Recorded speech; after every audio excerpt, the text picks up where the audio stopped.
Assalamu alaikum, brother. Thank you for writing to our live session. As I understand your situation, your wife wants to get non-permanent cosmetic surgery, and you don't want her to.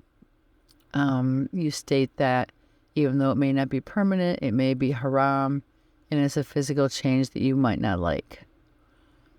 Brother, I'm not real clear on what kind of surgery she wants, because if it's surgery, it's probably permanent, right? So I'm not really clear on that. I'm a bit confused.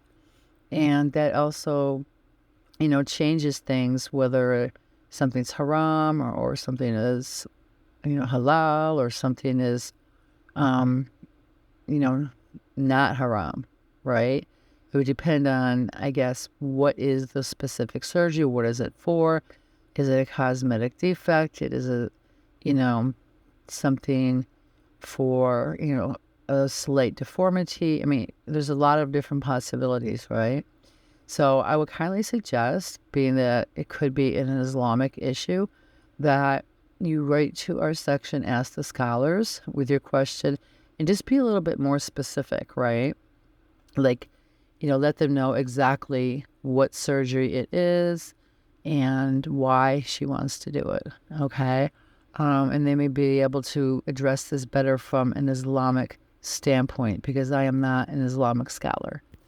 With that said, I do understand that she feels very strongly about this, and this is something that maybe she wanted to do for a long time. And it seems like because she doesn't have your support, she gets defensive and she gets hurt, which leads to anger sometimes. But you, on the other hand, are very worried about her as well, right? You don't want her to do anything haram, and you kind of want to support her in doing things that are going to be positive and healthy and upbuilding. So really, without knowing more about what kind of non-permanent cosmetic surgery she wants and for what reason, it's hard to, provide advices or guidance or suggestions, right? I will say, though, that if it's not permanent, right, perhaps support her in her quest, support her in her desire to do this.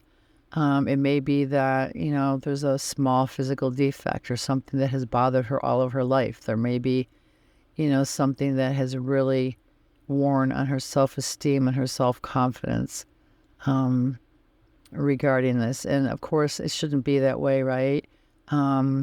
We should be happy with the way that Allah has created us.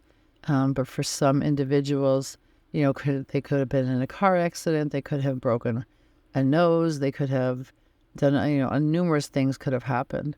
But this seems to mean a lot to her. So I would kindly suggest, don't argue with her. Don't, be real stern with her right now.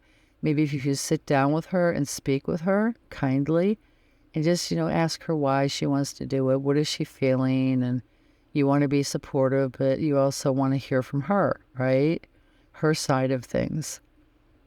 If you approach her with loving concern, you might get a little bit further than when approaching her, telling her, no, you can't do it, and it's a sin, it's haram, rather than approaching her lovingly, right? Because if you approach her in that way, she's going to get defensive.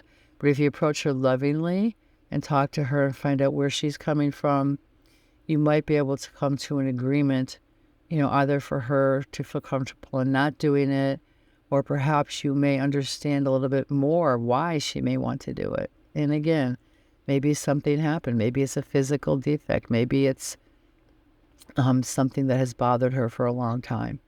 So please do talk with her in a calm way, in a loving way, when things are good between you.